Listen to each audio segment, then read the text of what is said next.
Good morning, everyone. My name is Peter Hatch. I'm the Deputy Secretary for Human Services and Mental Hygiene, which means I work in the governor's office and get to work with Kim and her team. Could you guys just speak up? It's hard to hear back here. I'm sorry. Oh, good, we're closing the doors. Sorry, Yes, Peter Hatch, Deputy Secretary. I work with Kim in the governor's office. Good morning. Good morning. Good morning. Hi, I'm Dr. Jim McDonald, the Commissioner of the New York State Department of Health. Good morning. Good morning, Commissioner.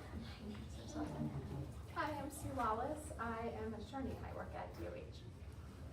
Good morning. And for those of you who don't know me, I'm Erin Kate Kalickia. I'm senior counsel to the governor for Medicaid. Okay. Good morning. Good morning. And if you can't hear me, because I know my voice, some people say I have a huge mouth, some people say they can't hear me. Just raise your hand if you can't hear and I'll do my best to speak up a little bit. Okay, so who from the group wants to get us started, Blaze? I will. So, How did I know? I mean, I think, you know, we all know why we're here, and it's just frankly a disgrace on so many levels. I mean, it'd be like an endless onion to peel because the governor, you know, in a backroom deal did not did not include us. And I know to an extent, Kim, you were not included in conversations. That was pretty clear when we came to your office, you know, trying to get answers to questions, and you were just as confused as we are. And that's, you know, that's not on you. That's, you know, that has squarely to do with, you know, the people above you. And we as consumers, we know this program. We founded this program. We know what makes it work. We know what will not work.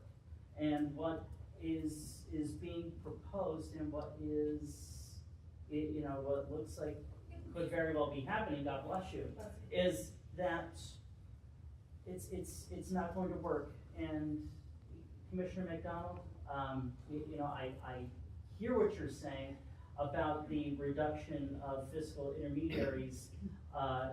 You know, that's, and people who are part of the CDPA program will not need to reapply.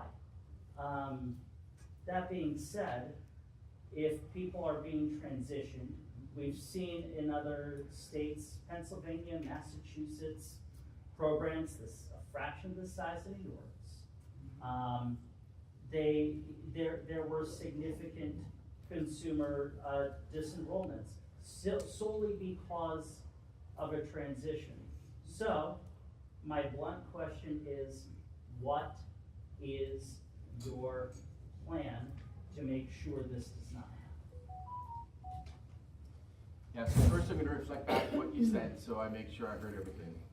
It was a lot, I know. I know, but I want to make sure I reflect Yeah. back because I think it's important for you to know that I'm listening to you. Sure, oh yeah. And by the way, your brother is my assemblyman, so. Oh, is that right? Yes. And he delivers my medical supplies. Oh my God. Yeah.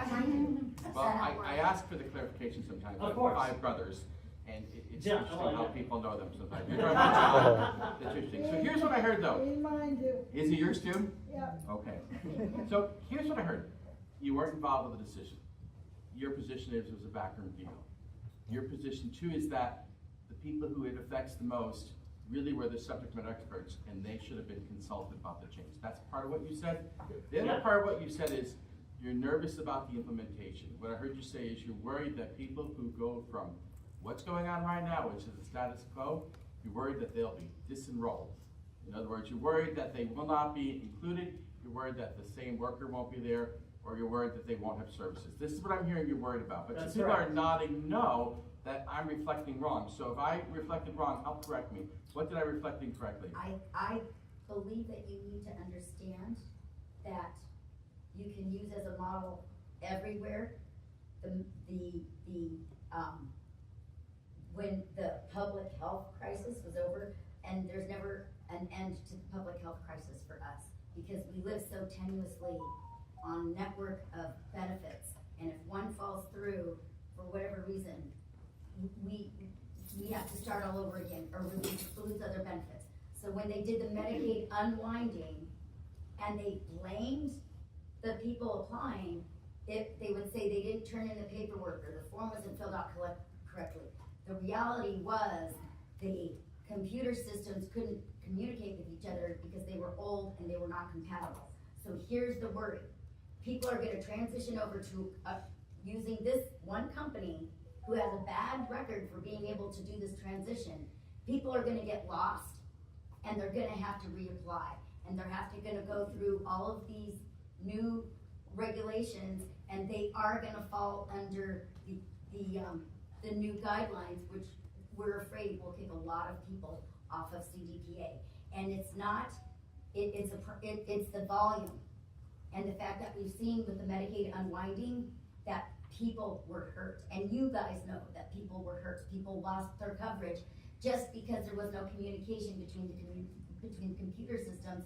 And they said it was our fault because we didn't turn in the forms, or we didn't fill out the forms correctly. And the problem was a technical issue that I have no idea how you're supposed to overcome. So I heard you. Actually, I think you were making a different statement than my friend over here was. I didn't get your name, so I can't. Yes, so I'm Blaze Bryant. Blaze Bryant. Yeah. So Blaze, you had a different concern, because you asked me a specific question. Yeah, right, so my plan is, and it kind of does dovetail to a degree with what my friend Julie said here. What is the transition plan? I mean, because as you did correctly capture, Commissioner, that we were left entirely out of the conversation, and we have made numerous attempts to try and meet directly with the governor and the governor's staff to address some of our concerns, because I mean, as you know, if you have people who are making decisions that do not know the nuances of a program, you're taking the subject matter experts out of it, that immediately screams, things are gonna get screwed up here. It's consumer directed. Right. So let me correct back a couple things. We created this program. We as the disabled community, not me myself, but us as the disabled community, created this program for disabled people. This program is meant to be controlled by us, not one conglomerate telling us what we're supposed to do every day. Okay. The independent What's your name living again? philosophy. What's your name, please? Angela. Angela, I'm Jim. So I've heard from Angela, I've heard from Julie, I've heard from Blaze. Let me just say a couple things first, okay? And I'm happy to listen to everyone, but let me just first say something. One, I came today. Yes, and thank you for Two, doing that. I'm sitting here with you right now and I'm listening to you, okay? One of the things I was sharing earlier though, and you may not have heard me. Why is the governor here? Let me just answer my question, then we can take your question, okay? One of the things I shared earlier is I have 3 children. 2 of my adult kids have disabilities, intellectual and developmental disabilities. If you talk about the struggle, Julie, oh my gosh, you talk about this little thing, if one thing falls apart, it all falls apart. Oh, we know that well in the McDonald household, okay? And you'd be amazed how I don't use my position as commissioner of health to advocate for my kids. I'm his dad, and my Noah and Christopher been from their dad advocating. So that means I do a lot of the same things everyone else does. I do that on purpose. It's I don't want special treatment for me and my children. I want to know how everybody has to struggle through the system. So what you said was, Blaze, was how are we going to make sure no one gets lost? Well, that's something I'm really committed to, is no one gets lost, right? Because I understand how when people have challenges, I understand how important consumer-directed personal assistance program is to you. I don't see my friend BJ here, but I've talked to him. Everybody knows how important this program is. It's very important no one get lost. It's very important we understand that eligibility criteria didn't change. Like one of the things that was discussed last year was changing eligibility criteria. That did not change. And one of the things that we have to acknowledge is since eligibility criteria didn't change, no one should be lost. Now, I can't talk specifically about the procurement. What I can say is that I'm committed to make sure no one gets lost in the system. And I understand it is a system. There's over 250,000 folks who are in this. It's very important. But it's about, hold on 1 second, Angela. Let me just finish, my friend. I agree with you as well, but let me just finish here. I understand, but part of what we're trying to do here is make sure the program is sustainable. When you look at the trajectory of the program, it wasn't sustainable. And whether or not you believe that or not, that's just the fiscal reality that was given to me. So what the Department of Health is doing, with me leading it, was we're implementing this law. So I said that. Let me just hear whatever else. I want to listen to you. I'm here to listen to you. What else is on your mind? No, I want to PPL, go hold on back, a wait, second. wait, I'm sorry. PPL in Pennsylvania, their system had 20,000 consumers. They lost 60% of their consumers through the transition process and ongoing. So if 60% of the consumers are lost in New York, that's 160,000 consumers that go without care or end up in nursing facilities or just end up disappearing from the program. That you still haven't answered anything that Blaze has said. How are you going to guarantee that people aren't lost in the system? You're just saying, yeah, we're gonna make sure, but that doesn't reassure anything. That The doesn't plan- tell there us is no how. plan. Hang on, so that we can respect people's time, signal what you want to speak, and I will make sure it happens. Let's let Jose finish, and then we'll move on to Bruce, and then you also raise your hand. You, Andrew, also want to speak. I will remember that. I will get to everybody, okay? Thank you, Ben. What was your name? Jose. Jose, there's a procurement still going on. There's only so much detail I can give you, but like, I'm here, I'm the Commissioner of Health. I'm here. I'm very aware of this program, very aware of how important this program is to New Yorkers and your health and well-being. I get that. One of the things I want to make sure you understand is like, I'm committed to making sure no one gets lost. I can't speak to the past in another state. I'm well aware of what's going on in the past. What I do want to speak about what's here and now. One, I am here.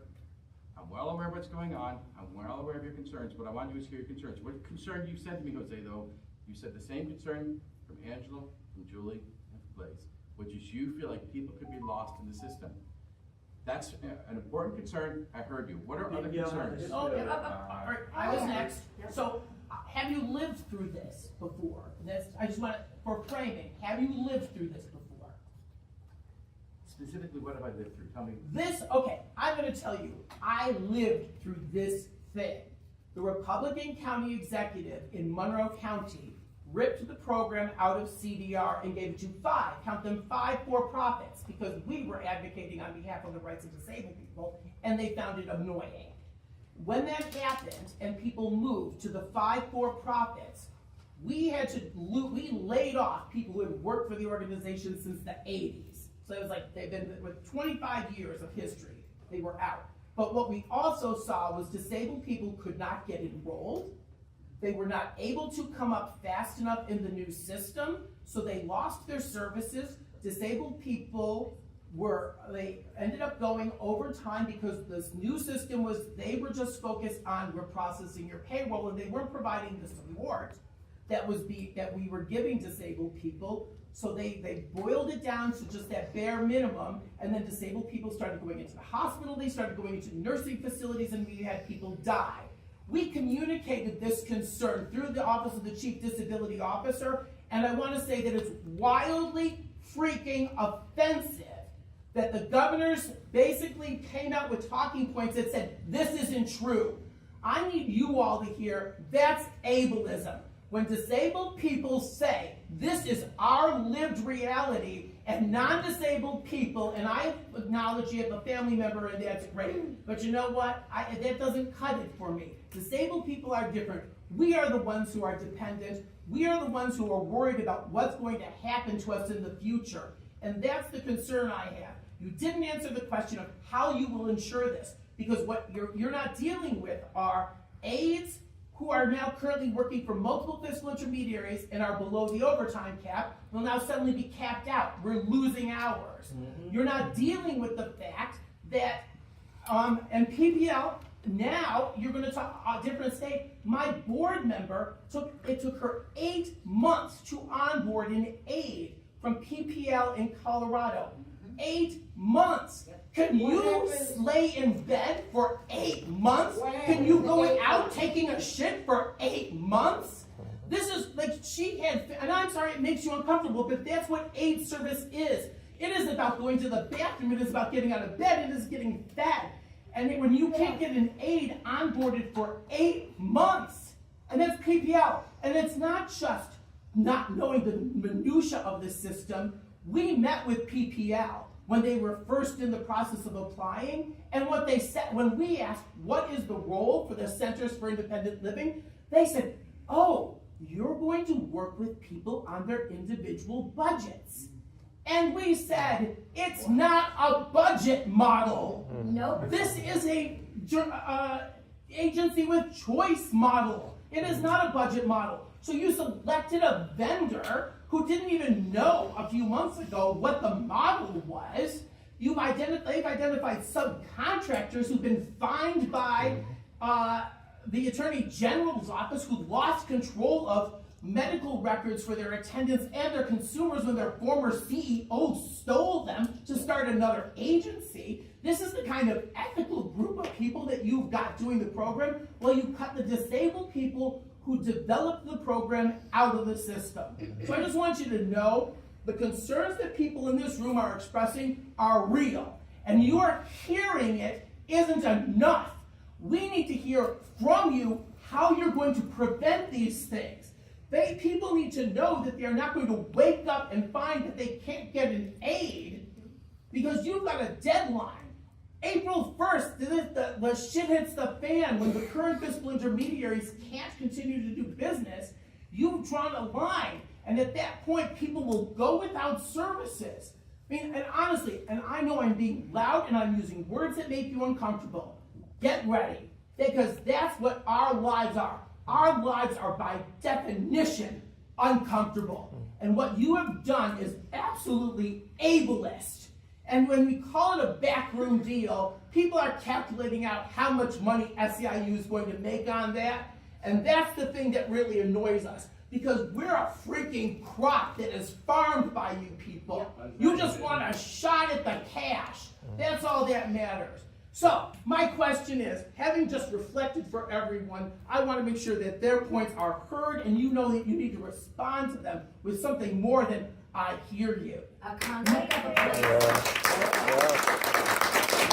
So, the last question I have is, so, what is the role for the independent living centers in the new system? Because no one has answered that question. And we don't need to tie up people's time here. We can definitely discuss that. But the issue is, we are going to experience a loss of revenue. You are decimating our organization. We're going from a more than $50 million organization down to probably a $3 or $2 million organization. We will hemorrhage unemployment, as has been communicated, because AIDS cannot or will not transition into the new system. And then that will further pull resources out from underneath us. We will lose staff who have been long-term supportive of this community, and we will lose resources. Just so you know, our organization, the Center for Disability Rights in Rochester, we were the hub of the advocacy that saved Obamacare and Medicaid. You think that was done on $45? It was a huge effort by our organization. You have decimated that. And maybe you think that taking all that money and giving it to SEIU is going to solve everything, but what you've done is decimated infrastructure that disabled people in our community have worked for over 30 years to build up. You have devastated it. So you just need to own that. Give him a chance to answer your question. He's not answering questions. Okay, so what I'm looking for is, please, answer to people specifically how you will prevent them from going without aid service, and specifically for me, what is the role for the independent living centers who were supposed to be kept whole in this process? You have a concept of an idea of a plan, and you hear our concerns. You don't have an answer. Hang on, I will get you the answer, and then I'll get you a comment. He's not even trying to answer. So Angela, what I'm doing, I just want to make sure it's really clear, forgive me, Kim. What I'm doing is listening. What I'm doing is not interrupting you. What I'm doing is hearing everything you're saying. When you say I'm not answering, I really have not been given a chance to answer questions because you're offering a lot here. Let me share this, right? 2 questions. Please tell the group. Can I just speak, please? Feel free. You're constantly interrupting. And I'm just trying to be in the room with you. I'm trying to hear you. But you're constantly interrupting me, my friends. We want the same things, right? It's a procurement. I don't know. I Do we want can't the same talk things? about the detail. What I can say is, there's a comprehensive transition plan. When it is time, which will be soon, we will involve you with that and make sure you're aware of that and get your input on all So that. why are we sitting in this room? Jose, I came here to listen. I didn't know I was, If you can't tell us anything, Angela, why are we sitting in this Angela, room? please. Angela, we want the same things. We want the program to continue to be sustainable and to thrive. I'm here to listen. I came here, I'm here. You can yell at me all you want. I'm listening for concepts here to gauge what you're concerned about. I'm getting good sense of it though. Is there anything else I haven't heard that I need to hear? You didn't, no question, you didn't answer my question. What is the specific role of the independent living centers in this new system, and how are we going to be kept whole? That was a question. So there are independent living centers in the plan for the future, but what I've said multiple times, and I want to make sure you hear this loud and clear, this is a contract procurement. I can't speak to anyone who's going to be involved yet. The procurement Please is let me over. finish. We were The told procurement is yesterday, over. now that the procurement is over, we can have these conversations. That's why NIL got a phone call yesterday, that's why HCA got a phone call, that's why every association except ours got a phone call yesterday, because the procurement is over. Alright, I just, So what is the wait, role of the centers? I'd like to answer that. The procurement is not over. The award was announced yesterday. The awarded bidder was announced yesterday. The actual negotiation of the contract will continue through probably January. So we are still in the procurement period. It is not over. So then what is the role of the Centers for Independent Living in the new system? It's not part of the contract. I'm asking a systemic question about your plan for the role of the Centers for Independent Living that have provided these services, who were assured that we would remain whole. And how are you gonna transition this? It says So all the that. statute, Please hold. the statute includes independent living centers specifically as entities that the statewide FI will subcontract with. To do They're what? specifically We press- protected what? by statute. To do what? So what is your plan to operationalize that and ensure that we will remain whole? I can't get into specifics about what's gonna happen because it's still an ongoing procurement. What I came to do today was listen to you, right? And I'm hearing you. Holly's taking notes, we're hearing you. I don't know how much more if there's something else I haven't heard, let me know though, but we came to listen. This doesn't matter No waste of anymore. time. It doesn't matter anymore. I'm Don't give up on offer this, some Julie, of advice. course it matters.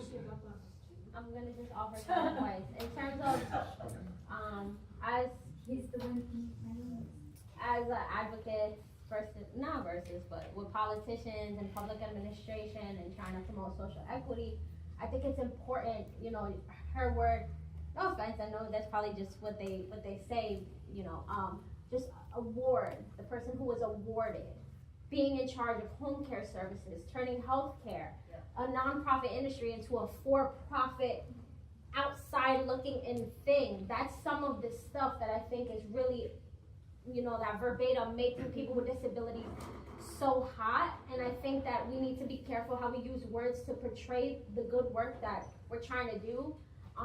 Awarded, to me, that just resonated with me, and I'm gonna think about that, how my life is an award to an industry out of state, delegating the roles here in New York State. And to me, awarded to someone. not only that, no, not on a monetary level. Like you just Monetary. brought us. Monetary. Like let's pawn your lives now So- on how your independence, your choice, your dignity, your respect for you controlling your consumer directed personal assistance is reflected now. Like on a governmental, the polity looking to you guys. How is this reflected? And that's what I think upsets us the most, because the language around our lives is really just being tossed around. Like if it's modern day, who's gonna take charge of this one? And it's like, I don't know if you guys ever played, to compare on a video game, you play these farm games and you raise your farm, you go to the crops, and I like that metaphor. And it's just for who's gonna save us the most money? There's tons of stuff going on in the world right now. I understand that everybody needs money right now. Everybody needs freedoms, everybody needs choice, and I get it. But at the same time, we have active membership in society. We're waking up, going to work. I can't tie my shoes on my own. I get CDPA. I have my caretaker there every day, and these are people's full-time jobs. My question to you, and the point that may not have been brought up right here in this room, is, from my understanding, and correct me if I'm wrong, so there's a fiscal intermediary, and they're gonna subcontract with 30 different home care agencies or something like that, or IOCs, I don't know the details. Does that mean that our caretaker's pay is gonna go down? Because we're paying into this percentage of kind of like when you have an actress or an actor and you get an agency and they get 10% of the cut and 20%, and all of a sudden the worker gets chunk change at the end of the day, who are the people that are in the field doing the work. Are they going to be seeing pay cuts? That is my concern.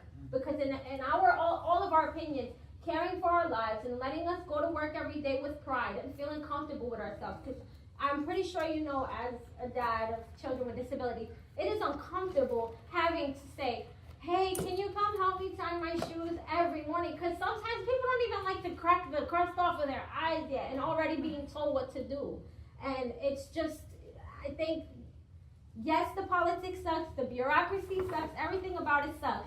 But looking on the everyday, how is everybody affected? Are they going to be getting the pay they deserve? Do they deserve more, in my opinion? And if not, how are you guys gonna address this? Because tons of people might quit their jobs if their pay goes down even a quarter, or even 10 cents, even a penny. It's like that's also a basis of a lot of my advocacy, because I know I get 32 hours a week. My caretaker, this is part of his livelihood. So what's gonna happen there if his pay gets cut by a third and half, who knows, and he goes, you know what, I can't do this anymore. I have to go out of the bond I've created with this person for years and years. I have to go find someone who I could think, who's gonna help me shave? Who's gonna help me tie my shoes? And it's a very difficult situation to navigate, because trust nowadays and that feeling, it's a lot. So you just taking into consideration that, and I'll, I hear you, and I hear what you're saying, taking consideration, because one of the points you're making loud and clear is the person who takes care of you is really important to you. Mm-hmm. It's not you can just substitute somebody, and you want the wage to stay the same. Understood. And the benefits. Okay.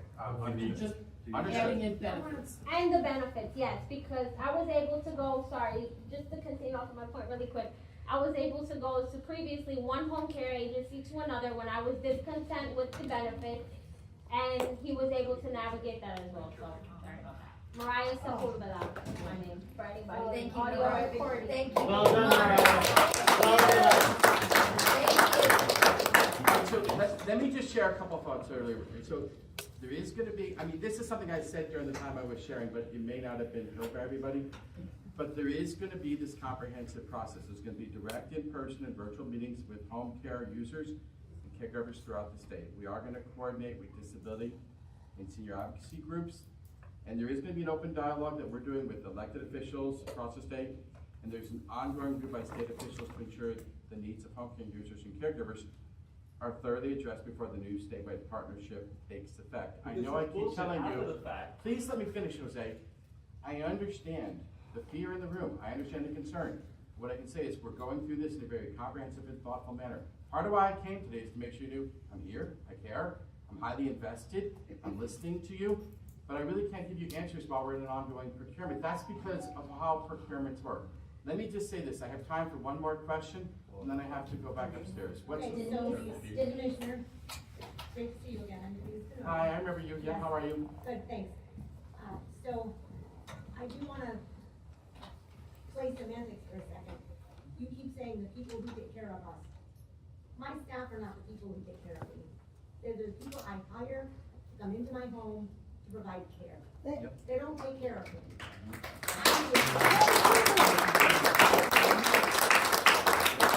I'm empowered because of this program to take care of me. And that includes giving me choice. Independence is not doing everything on your own. Independence is the power to make your own choice and have it respected by other people in the world. I agree. Okay, so you're taking away my choice. You're telling me I have one FI to use. I have no choice moving forward. Whether I agree with that FI or I don't agree with that FI.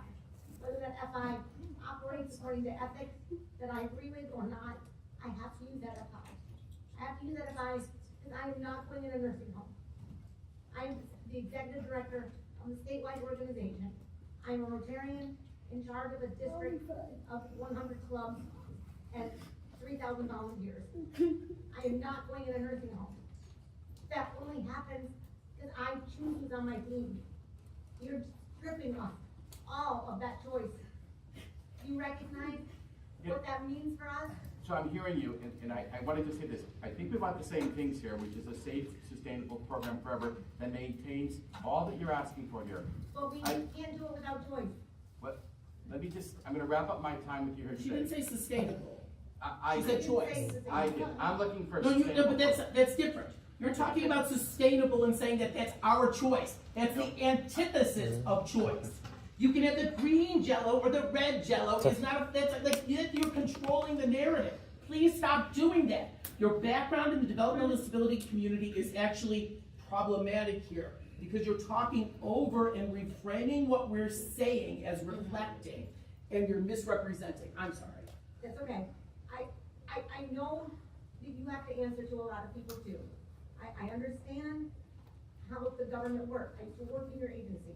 I get it. The bureaucracy that's in DOH is unlike anything I've ever experienced before in my life. Truly, I do understand. And I understand procurements. I used to help work with them. However, independent living was founded on the principle of nothing about us without us. It was founded on the principle of we need to work together to preserve our life. Because frankly, a lot of non-disabled people don't see the value in our lives. They look at us and they think, God, I can't imagine living the way you do. I don't know that I can do it. I don't know how many times I've heard, if I were you, I'd kill myself. This is a regular occurrence for those of us who live with complex disabilities. So to know that our lives don't have value for other people is a scary, scary thought. We have, And as cash cows for and corporations. to now be facing an uncertain future. Sure, I'm gonna be okay, Jose's gonna be okay, Julie may be okay, because we have the skills necessary to weather the storm. We have built support networks. I'm fortunate, I have 5 sisters, so I know they're not gonna let me struggle and waste away in a nursing home. Not everybody has those supports. Not everybody has the wherewithal to manage their care that way. We look to the system because we know it's our only choice. PPL strips away choice though, having just one FI. So understand that that's where this is coming from. I know you have to go, I'll stop talking. No, but I appreciate, I hear it. And, you know, let me just close with this. You've shared a lot. I absorbed it all. I'm gonna be with you every step of the way throughout this thing. But I do need to thank you for letting me come down and listen to you guys today. I understand you're not comfortable with what we share here, but I heard you. You know what? I said a lot. I don't know that You heard us, you said you heard us after the fact. And it's condescending, It's not my intention, my friends. It really is not. And we're not friends. You're using us. No, I'm not. And saying sustainability, keep saying sustainability because what we heard was there are deserving people who need to keep the program, and that implies there are undeserving. Not what I said. No, not you. That has been in the press from the governor. She's saving this program for the deserving disabled people. The issue for us is all disabled people who will need these services are deserving. I agree. And your framing around sustainability is understood as this program needs to be contained and cut. We know that that is part of this. So we need the double speak around we're protecting this with sustainability is understood by us as it is about retracting the program and cutting it. There's nobody talking about that. There's no Yes. eligibility. But this is exactly what will happen. Thank you for letting me come today. Thank you. Thank you.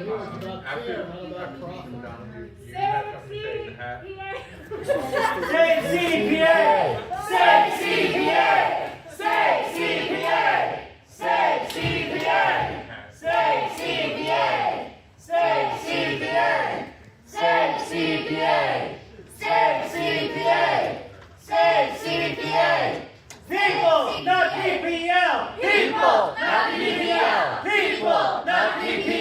People, not PPL. People, not PPL. People, not PPL. People, not PPL. People, not PPL. People, not PPL. People, not PPL. Guys,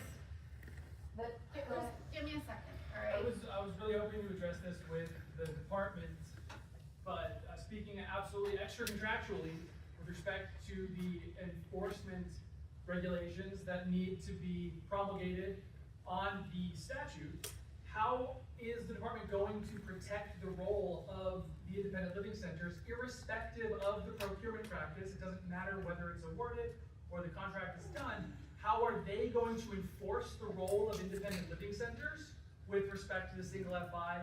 Additionally, what is the cause of action that this provides to the independent living centers when, or if, probably when, the single FI fails to live up to the terms that are imposed statutorily? And again, this is extra contractual. This has to do only with the statutory basis.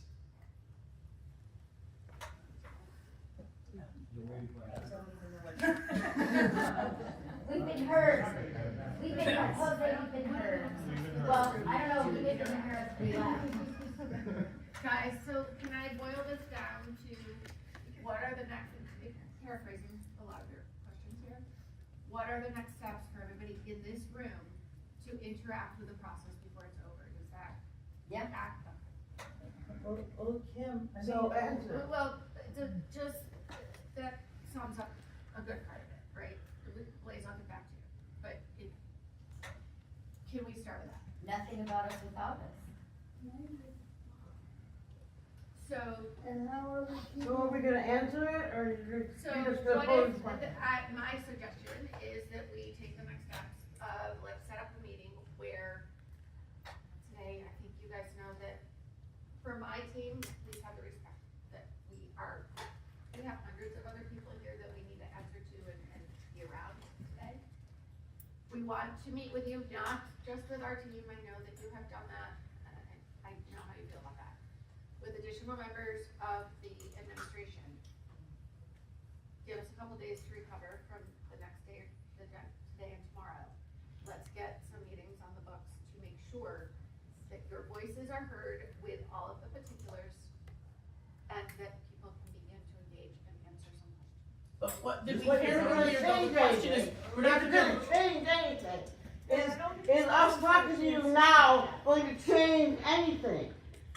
The goal of these meetings would be to make sure that all of the input is heard. No, I don't want to be, I don't That's want to be not heard. answered. I don't want to That's be, not I don't answered. want to be heard. I don't really be heard.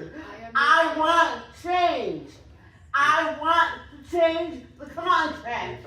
I want to change the contract. I do not want just to be heard. She wants to make a comment, can we let her? Yes, Agnes, speak out. Okay, guys, the conversations that we will have when we have the formal meetings are meant to give the change that you're looking for, all right? Today is not the day where we're gonna be able to go through step by step, obviously. Today was to make the point, the award has been put out. We want all of your input to make the contract that is going to happen when, January, whenever it happens, reflect the needs of this community. Can I ask you, what is this about? Let's give Agnes the floor. Yes, Agnes. I just wanted to say that I am from Syracuse and I've been in the program for 28 years now. And we have a lot of individuals who take care of, who are in the program that speak different languages. Also, ever since this started 4 years ago with the governor, she's talked about cutting the hours. Who is really gonna work for 5 hours? And if you need more than 5 hours, you get put into a nursing home. It's not fair to really put the stress on Medicaid and say that it's coming from the people who really need them. It's now, this program has saved so much money and so many lives, but nobody is really looking at that. We don't want a conversation separately. We want a conversation with the governor. Yep. As was said earlier, nothing about us without us. So we don't know that she's hearing us because we are not at her table with an account. Okay, so first of all, I'm a person first. thank you for coming all the way from Syracuse, for those of you that came further than that. Look, you guys, I live what you are living, right? That's the reason I'm here. You know, I know, and believe me, you and your family are in every portion of my mind. It's completely different for you. Through all, no, not really, it's completely Jose, no, it's not. You have the governor's ear, no matter which way you look at it. Like, Okay. you know, Jose. she'll save you. Someday I can bore you, or I I can, ask my husband back there to bore you with what our family goes through. Trust me, we're going through it with you, okay? So with these meetings, Yes. to hear us, It's not. all that happened, I just want to say, in the process, during the budget process, we brought real concerns, real proposals, only to have those things incorporated in and reversed, so that we think, and I appreciate the nod, because that's what happened. The meetings were not about working together and empowering our community. They were about getting information to use against us. And then it was framed, we were framed as middlemen, middle women, middle people. It was publicly said that the things that we were expressing concerns about were untrue. And then the issue is, so it's hard to talk about meeting with you in any level of good faith, because we know what the dynamic of power has been. You take the information we give you and you use it against us. And that is the space we are in with this administration right now. We need you to hear very clearly, you are using the information against us. When CDR provided you a paper that explained how the centers would be kept whole under the statute, that was used to undermine the exact thing that we were told we were promised. So I want you to understand, everything we say can and will be used against us by the Hochul administration to advance its own interests. So thank you for offering to meet with us and take information from us and continue to farm us like we're a crop. Because that's all you're doing. And honestly, Kim, I understand your personal situation and I deeply empathize with you. The people above you have no clue. They live a life of privilege where they don't have to think about these issues. And that's the problem. They don't even know. They selected a vendor that didn't even know what the model was a month and a half ago. And cut out people who developed this model in New York State across 30 years. That demonstrates their wisdom. And they continue to collude with $11.99 to unionize everyone with procurement union plates. For $1.5 billion?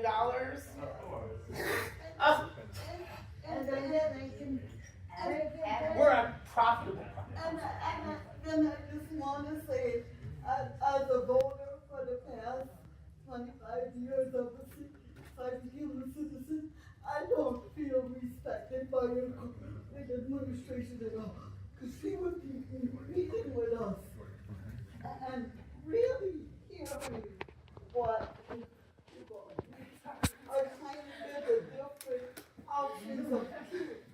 And especially as we get, as our community is aging, you're putting us all in one thing.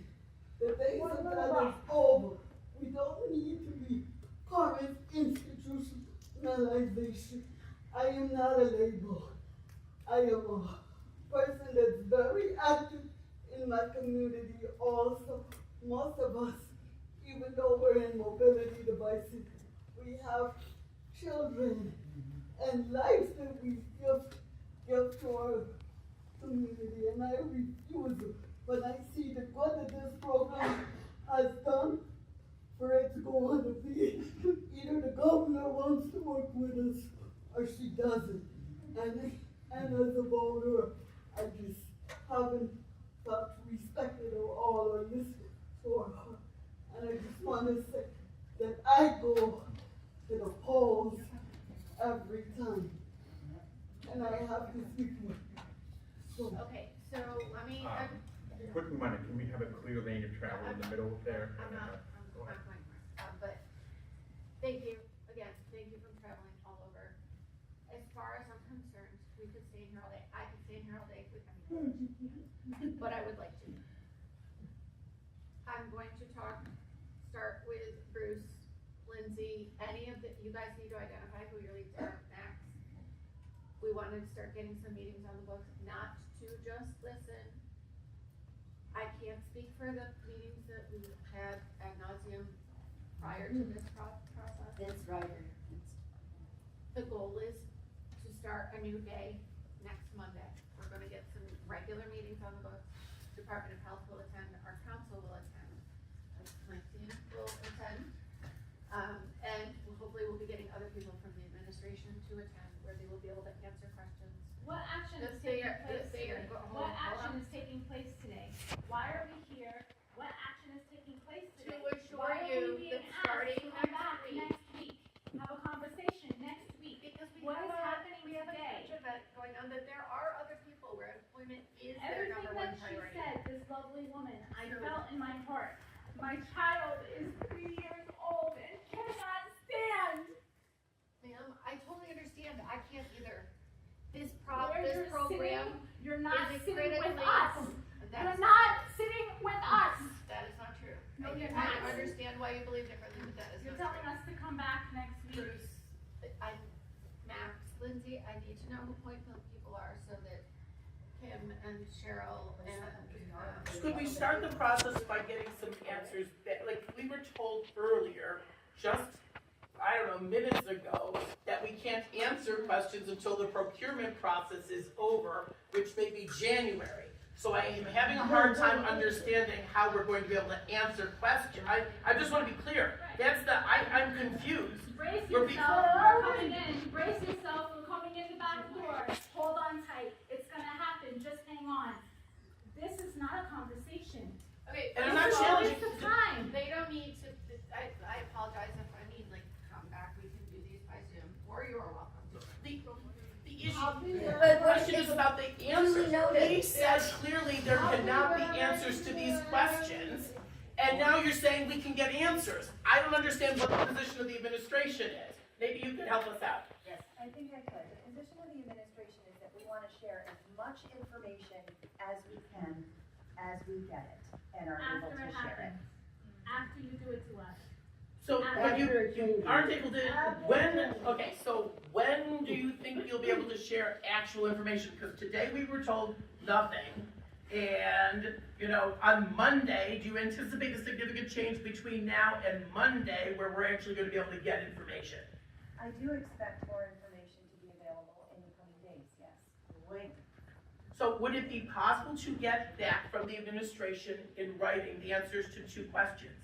The protocols that are going to be, that are identified by the administration to protect disabled people so that they do not lose services during this process, and the specific role that the Centers for Independent Living will play in the new system. I think those are 2 general questions that are unrelated. They may be you may be doing procurement on that, but those are 2 policy issues that we are concerned about. We would appreciate those answers in writing.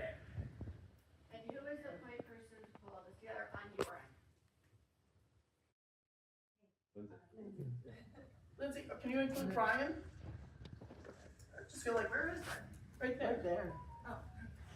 So, And if you could also add to that, the actual transition plan to get 280,000 people to a new entity without losing 2/3 of them, because so far it has been the awarded entity will discover the transition plan, which is not the best transition. that works. Friendly amendment accepted. So, Lindsay, we will be in touch once we've coordinated with all of the offices that will be a part of this, at the beginning of next week. Just give us this week. And And we appreciate the answers to those 3 questions in writing as a show of good faith to us that this will be a substantive process of discussion. I've heard your request. Oh. All right, guys. Thanks, Kim. Thank you.